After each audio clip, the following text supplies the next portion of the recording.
Expertise है traders के पास हम लेकर के जाएंगे, और जहां पर सहयोग इंडस्ट्री को चाहिए, एक्सचेंजेस को चाहिए, वो हम देने के लिए हमेशा से तैयार हैं।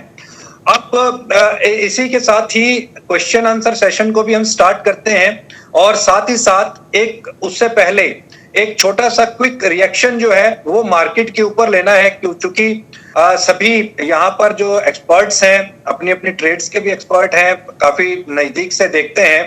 योगेश जी, मैंने बहुत बार आपका कमेंट लिया है गोल्ड के प्राइस फ्लक्चुएशन के ऊपर, और अगर मैं आज के प्राइस ट्रेंड की बात करता हूं या प्राइस की मैं बात करता हूं, प्राइस डिस्कवरी की बात करता हूं, तो आज की तारीख में, चूंकि जब भी मेरी आपसे रेट्स को लेकर के डिस्कशन हुई है, आप कहीं ना कहीं हमेशा मंदी के अंदर रहे हैं, और आज चूंकि हम 50,000 रुपए के आंकड़े के बिल्कुल नजदीक हैं, तो उस 50,000 के आंकड़े के पास आपको क्या लगता है गोल्ड ऊपर में कहां जाएगा? और आज क्या गोल्ड के अंदर खरीदारी करना एक आम आदमी के लिए, ट्रेडर के लिए बेनिफिशियल है? क्या इसमें ये तेजी जो है यूं ही बरकरार रहेगी, या इसके अंदर मंदा देखने को मिलेगा? निकलना था, बट ये इतना अच्छा सेशन चल रहा था कि जाने की इच्छा नहीं हुई। धन्यवाद सर। ठीक है समीर जी, ठीक है, बहुत बहुत शुक्रिया इस वेबिनार के अंदर पार्टिसिपेट करने के लिए, आपका बहुत बहुत धन्यवाद। योगेश जी, प्राइस फोरकास्टिंग के ऊपर पे आपका ओवरलुक क्या है, आपका फोरकास्ट क्या है? सूरज जी, मंदी में हमेशा रहना चाहिए आदमी को, ज्यादा तेजी भी देखना मुंह केवल गिर जाता है। मंदी का मतलब क्या होता है? एक करेक्शन होता है, एक लेवल, आपकी भाषा में इसको लेवल बोलते हैं, एक स्टेप नीचे और एक स्टेप ऊपर और एक स्टेप सेंटर में, तो मंदी उसको कहते हैं। जैसे आज भी मैं मंदी में हूँ और 48,000 रुपए घर में देखने की कोशिश कर रहा हूँ, ऊपर में 52,000 और 55,000 रुपए का घर मुझे दिखाई दे रहा है, तो मंदी के साथ साथ तेजी चलती है। एक साथ लगातार अगर देखिए, आप 46,000 रुपए जब गोल्ड का भाव हुआ था तो 38,000 रुपए को टच करके फिर ये 50,000 रुपए पहुंचा है, तो एक करप्शन लाना बहुत जरूरी है एक्चुअल में तेजी लाने। तो अभी जहां तक आपने बात रही कि भाई ये सोना अभी खरीदना चाहिए, इन्वेस्ट करना चाहिए, नहीं करना चाहिए, आप देखिए शेयर बाजार में आपको याद होगा कौन से साल की बात है, ये 21,000 रुपया सेंसेक्स चल रहा था और वहां से 7,000 रुपया आया था, 7,000 सेंसेक्स आ गया, यानी कि 1/3 हो गया था प्राइस सेंसेक्स का। तो ऐसा ही सोने में भी है, सोना किसी भाव में भी ले ले, टॉप पे भी ले लेंगे 51,000 रुपए में भी, तो भी सोने का भाव कुल मिला के जड़ में तेजी में ही रहेगा। तो सोना कभी भी नुकसान की घर नहीं है। हो सकता है कि साल 6 महीने के लिए वो आपको रखना पड़े, सेकना पड़े, लेकिन सोना हमेशा ऊपर की तरफ ही रहेगा, क्योंकि ये इन्फ्लेशन को भी कंट्रोल करता है और रुपए को भी हेज करता है। तो सब चीजों को देखते, महंगाई को भी जो है ना, जैसे जैसे महंगाई बढ़ती है तो सोने का भाव भी उस रेशियो में बढ़ता है। और इंटरनेशनल मार्केट में भी इसकी अपनी अलग पहचान है। कहीं भी आप हिंदुस्तान में नहीं, हिंदुस्तान के बाहर भी सोने को जब मर्जी कैश कर सकते हो। ये प्रॉपर्टी से भी फर्स्ट प्रायोरिटी पे ये सोना रहता है, सबकी पसंद है, और इसमें कभी भी लेने का बनता है और बेचने का तो ये बनता ही नहीं है। मैं तो हमेशा इस चीज में मंदी में जरूर रहता हूँ। मंदी का मतलब ये नहीं है कि अभी क्या होने जा रहा है भाई, सब क्या जचता है, लोग बाग पूछते हैं अभी क्या जचता है भाई, ये तो आप लोग देखिए कि आपको खरीदना है, क्योंकि अगर कोई भी मार्केट का एक्सपर्ट बताते हैं तो वो सट्टा शुरू हो जाता है। वही वाली बात है कि हमारी बॉर्डर लाइन क्रॉस हो जाती है, जबकि इसको हमें देखना चाहिए कि मेरे पास यदि 10 लाख रुपए है तो मैं 10 लाख रुपए का सोना लेके रख लूंगा तो मेरे 10 लाख रुपए सेफ रहेंगे। भले वो सोने की कीमत गिर के 5 लाख रुपए भी रह जाएगी तो भी कहीं ना कहीं जाके 15 लाख भी होगी। लेकिन अगर हम सट्टा खेलेंगे तो वो 10 लाख रुपए भी जाएंगे और साथ में बाकी कर्जदार भी हो जाएंगे। तो हमेशा तैयारी सोने में ही निवेश करना चाहिए, स्पेकुलेशन में नहीं जाना चाहिए, मेरा ऐसा मानना है। सोने में अभी हालत ऐसे है जैसे अभी चाइना ने भी अपना सोना परचेज किया था, अपनी उसने करेंसी को ग्लोबली मतलब लॉन्च किया है। जैसे अमेरिका का डॉलर चलता है हर देश में, चाइना भी कोशिश कर रहा है कि हमारी करेंसी सभी देशों में चले। ETF फंड वगैरह भी, फंड हाउस भी सोना खरीद रहे हैं, तो इसमें अभी तेजी बनी हुई है। लेकिन मैं सोने से ज्यादा तेजी चांदी में देख रहा था, जो कि सोने में आकर के अभी एक बार चांदी को ढक दिया। तो चांदी में मेरे ख्याल से अभी तेजी बाकी है। जो ज्यादा बेनिफिट है वो आज की तारीख में चांदी में, जैसे 75,000 रुपए का जो हाई का लेवल था अभी वो नहीं तोड़ा है, तो शायद आने वाले सोने से बेहतरीन रिजल्ट देने वाली कमोडिटी बन सकती है, चांदी बन सकती है। नितिन जी आपको क्या लगता है, सोने से ज्यादा चांदी के अंदर एक अच्छा बेटर रिटर्न मिल सकता है, या सोना अभी भी इस रेस के अंदर बना रहेगा, आगे रहेगा? क्योंकि अगर हम पिछले 1 से 1.5 महीने का अगर ट्रेंड देखें तो 1 से 1.5 महीने का ट्रेंड ये दर्शाता है कि काफी अच्छा जंप हमने यहाँ पर गोल्ड के प्राइसेस के अंदर देखा है। और जैसा कि मैं पहले भी बता चुका हूं कि जून से लेकर के, और अगर हम जुलाई इस 2020 की बात कर रहे हैं, जून 2019 से जुलाई 2020 के बीच के अंदर में सोने ने अब तक 53% का रिटर्न दे दिया है। यानी कि किसी ने अगर यहाँ पर 100 रुपए लगाए थे साल 2019 जून के अंदर, तो वो यहाँ पर 150 रुपए हो चुके हैं, 150 रुपए से ज्यादा हो चुके हैं। क्या ये ट्रेंड अभी भी काबिज रहेगा? क्योंकि ये 1 साल अभी तक का सबसे बेहतरीन रिटर्न सोने के अंदर देने वाला साल रहा है। अभी तक जो ईयर ऑन ईयर बेसिस के ऊपर हमने जो रिटर्न्स देखे थे वो 10 से लेकर के और 15% का हमने रिटर्न देखा था, लेकिन अब इस साल 1 साल के अंदर, पिछले 12 महीने के अंदर में सोने ने 53% का बेहतरीन रिटर्न दिया है। ये ऐसा रिटर्न किसी भी इन्वेस्टमेंट टूल के अंदर इस साल देखने को नहीं मिला। आपकी प्रतिक्रिया इस पर? देखिए, अभी जो भी हो रहा है वो सब आउट ऑफ सिलेबस हो रहा है, मतलब किसी के समझ के परे नहीं है। जो डॉक्टर है उसने कभी कोविड देखा नहीं था, जिसने चार्टर्ड अकाउंटेंट था उसने कभी जीएसटी सुना नहीं था, और हम जो ज्वेलर्स लोग हैं, जब 1 ग्राम भी सेल नहीं हो रहा फिर भी सोने के रही है। और साथ में अगर देखेंगे तो वर्ल्ड की 50-60% माइंस भी बंद है और सेफ हेवन बाइंग इसके अंदर हो रही है। और जब आपने देखा होगा जब लॉकडाउन शुरू में हो रहा था और शेयर मार्केट काफी नीचे जा रहा था, तो गोल्ड भी बहुत जोर से नीचे जा रहा था। तो ये उस कगार पे पहुंचा है कि जिस दिन शेयर मार्केट, पहले ऐसा था कि शेयर मार्केट से उल्टा चलता था मार्केट, लेकिन 1-2 बार में ये देखने में आया है जब शेयर मार्केट बहुत जोर से नीचे आता है तो गोल्ड को फिर ये यूज करते हैं मार्जिन मनी के लिए। और गोल्ड जो लोग बाय कर रहे हैं उन्होंने 38,000 से गोल्ड के बाइंग के अंदर है। मैं ऊपर है यूरोप और अमेरिका और उस लेवल की बात कर रहा हूँ, तो इन्होंने बहुत ज्यादा गोल्ड लिया है। कंटिन्यूअस एसपीटीआर की होल्डिंग बढ़ते जा रही है। तो एक करेक्शन, जो योगेश जी के बात से मैं सहमत हूँ, एक करेक्शन ओवरड्यू है। आरएसआई भी अगर देखते हैं तो ओवरब्रॉड पोजीशन में है, तो सारा देखते हुए, लेकिन ये करेक्शन 55,000 जाने के बाद 50,000 आएगा कि 50,000 पहुंचने के बाद 45 आएगा, उसका मैं एक्सपर्ट नहीं हूँ। लेकिन एक करेक्शन जो आएगा वो बाइंग का रहेगा। और जब हमारे यहाँ कुछ भी डिमांड नहीं है, इंपोर्ट नहीं है, इंडिया 800 टन इंपोर्ट करता है, उसके बाद भी कुछ भी इंपोर्ट नहीं है, फिर भी सोना 49,000 है। और जब हमारा IHS आता है, हमारे एग्जीबिशन आते हैं और अलग जब डिमांड आती है, दिवाली, दसरा, धनतेरस सब आता है, तब तो ओल्ड बढ़ते हैं। तो ये मिक्स है, लेकिन एक करेक्शन जरूर रहा, देख रहे हैं हम 45 से 48,000 की, वहां पे हम बाइंग करते हैं तो लंबे समय में सोना तेजी में रहने वाला है। और ये सेफ हेवन और पूरे वर्ल्ड को समझ में आ गया। मैं एक चीज आप लोगों का ध्यान आकर्षित करना चाहूंगा, आज के 4-5 साल पहले आप टीवी की कोई भी डिबेट सुनते थे तो वो लोग खुला हमारे सामने बोलते थे कि गोल्ड को हाथ भी नहीं लगाना चाहिए, गोल्ड डेड इन्वेस्टमेंट है, गोल्ड के तरफ झांकना नहीं चाहिए। फॉर्चुनेटली सारे पैनल में पिछले 5 साल में एक्सेप्ट मुंबई के ऑर्गेनाइजेशन एक छोड़ा झबरी बाजार की, तो सब लोग बोल रहे कि गोल्ड में इन्वेस्ट करना चाहिए। एक ऑर्गेनाइजेशन केवल बोल रही है कि ये सेलिंग रेट है, बाइंग नहीं है, वो 40,000 से बोल रही है और सोना 50 पहुंच गया। बाकी हर पैनलिस्ट जिसका सोने से संबंध नहीं है, वो शेयर मार्केट वाला हो, डिबेंचर वाला, सब जने सोना बाय बोल रहे हैं। तो मैं भी बहुत बुलिश हूँ, लेकिन एक करेक्शन की राह जरूर देख रहे हैं। और जहां तक चांदी का सवाल है, चांदी जैसे जैसे इंडस्ट्री ओपन अप होंगी, पूरे वर्ल्ड में जब इंडस्ट्री ओपन अप होंगी, इलेक्ट्रॉनिक्स ओपन अप होगा, तो चांदी निश्चित बढ़ेंगी, क्योंकि उसका जो असली यूज है इंडस्ट्री में वो तो पूरा हो ही नहीं पा रहा है। अभी तो सिर्फ सेफ हेवन बाइंग हो रही है, इंडस्ट्री यूज तो अभी पूरी तरह से स्टार्ट भी नहीं हुआ। तो मैं दोनों में बुलिश हूँ आफ्टर वन करेक्शन। जिस तरीके से क्या ये माना जा सकता है कि आफ्टर करेक्शन ऊपर में ट्रेंड आपको क्या नजर आता है? मान लीजिए कि एक हाइपोथेटिकल अगर फिगर लेते हैं, 50,000 रुपए टच करने के बाद ये 45,000 रुपए पर बाइंग अपॉर्चुनिटी है, तो उसके बाद ऊपर के क्या लेवल्स दिखाई दे सकते हैं? क्या ये 50 के बाद 60 का लेवल आ जाएगा?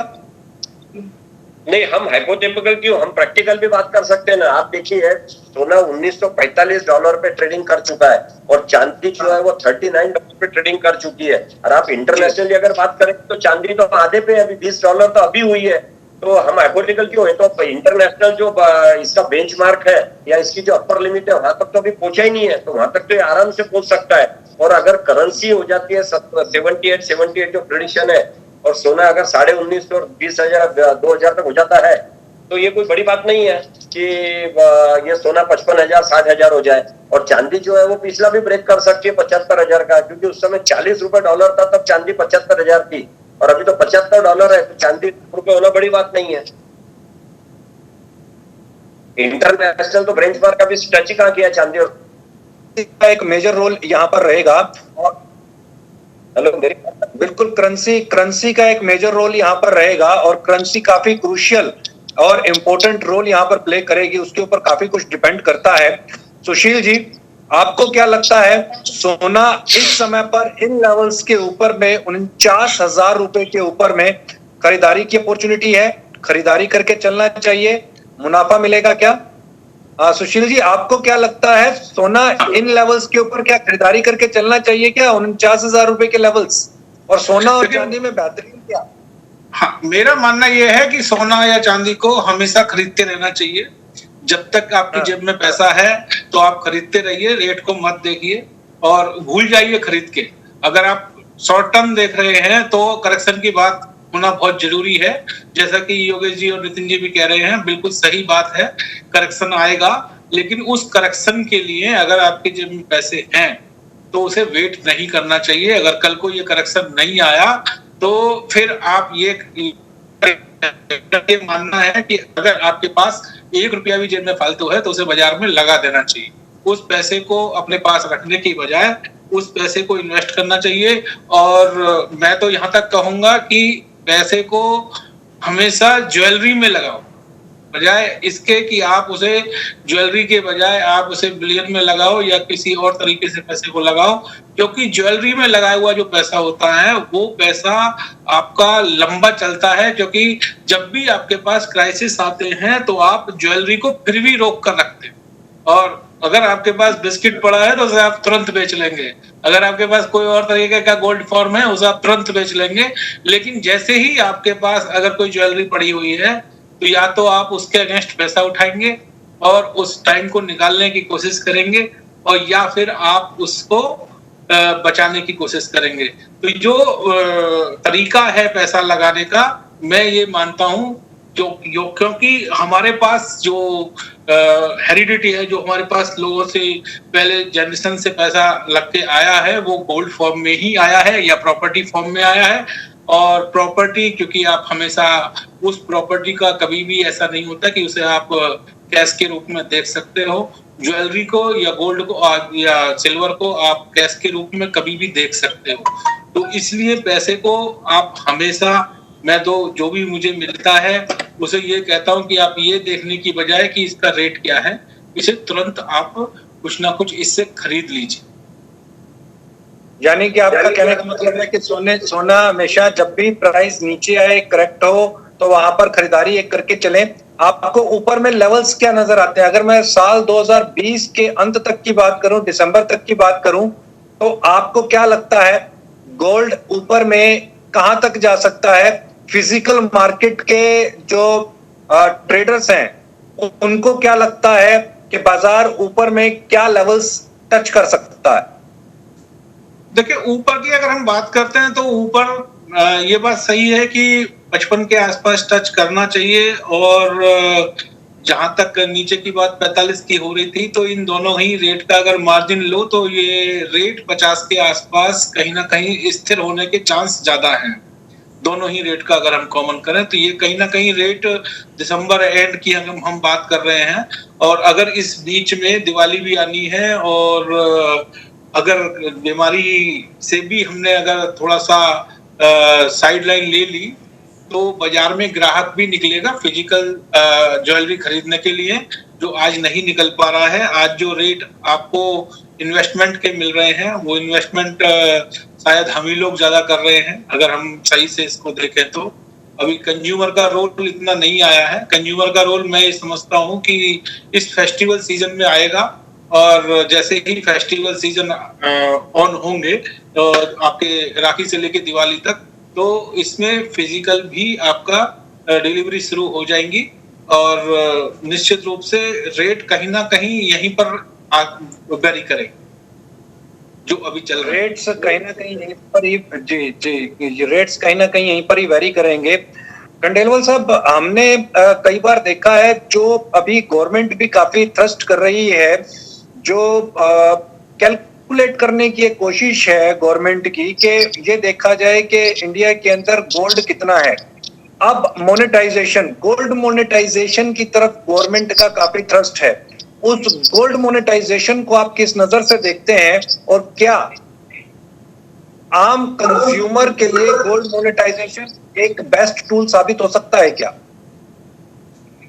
गोल्ड मोनेटाइजेशन पे मैंने पर्सनली हमारे जीजेसी के थ्रू बहुत मेहनत करी है और मेहनत नाटक करी है कि उसको वेटेज ऑफ द लॉ दिया हुआ है और गवर्नमेंट के साथ बैठ के 5-5, 7-7 घंटे की मीटिंग करी है। अगर जो मैं ये नहीं दावा कर रहा हूँ कि हमारे जीजेसी ने दिया उसी को मानना चाहिए, लेकिन जो जीजेसी ने जो दिया है उसको गवर्नमेंट सीरियसली इंप्लीमेंट करती है तो ये गेम चेंजर हो सकता है। और इसमें हम ये कभी दावा नहीं कर रहे कि हमारा ही सही है करके, इसमें हमने काफी लोगों के विचार भी सम्मिलित करी है। चाहे कभी योगेश जी ने किसी प्लेटफॉर्म पे अपने विचार दिए हो उसमें भी हमने सम्मिलित किया है, चाहे किसी और ऑर्गेनाइजेशन ने दिया हुआ है। इसलिए हम कहीं दावा नहीं करते कि हमने ये इसको बनाया स्मार्टली, हमने सबके विचार लेके बनाया है।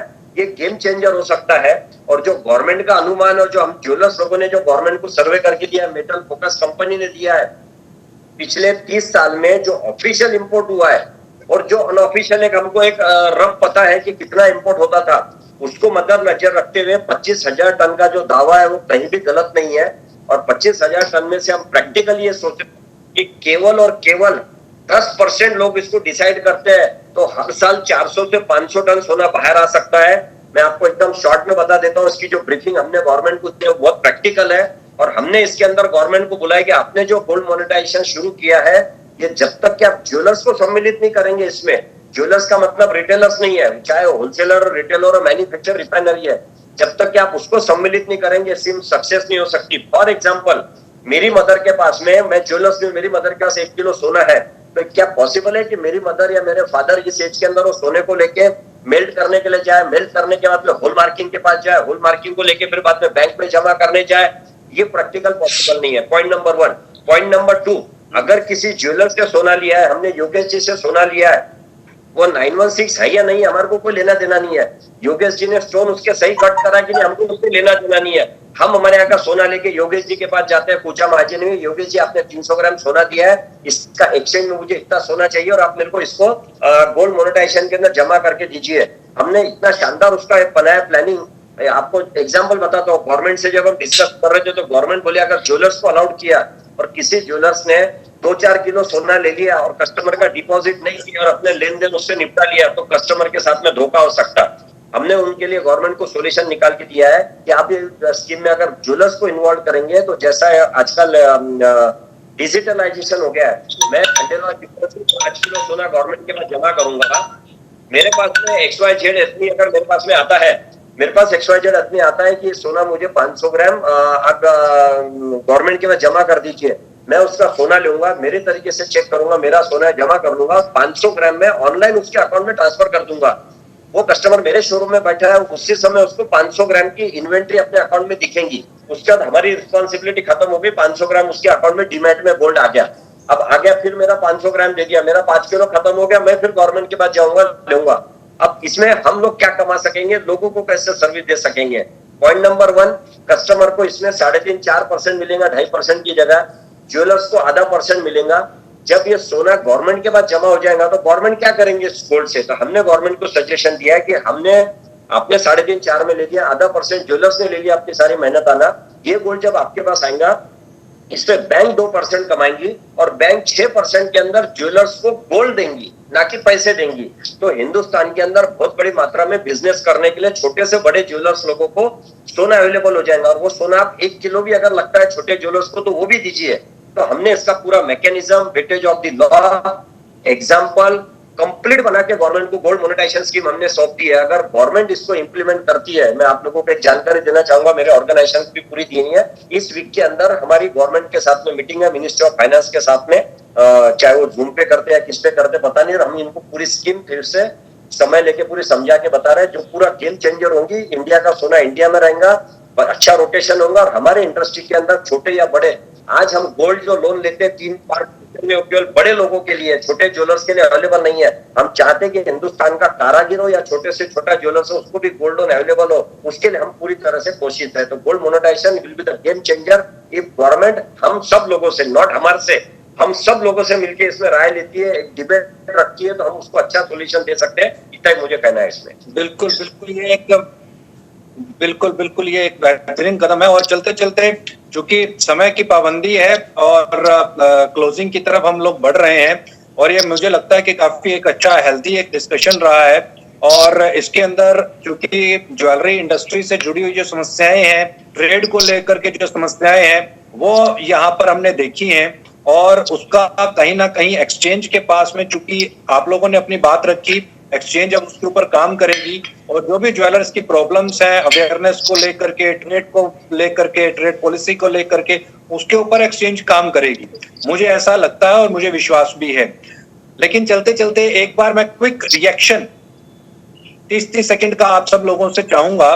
खंडेलवाल साहब, आज की तारीख के अंदर इन लेवल्स के ऊपर सोने में खरीदारी करें या चांदी में खरीदारी करें, स्पष्ट शब्दों में? दोनों में थोड़ी थोड़ी करें। अपना 50% एक्सपोजर और 50% करेक्शन के लिए रोक दे, ताकि अगर बढ़ भी जाता है तो हमको पछताने का काम नहीं पड़े।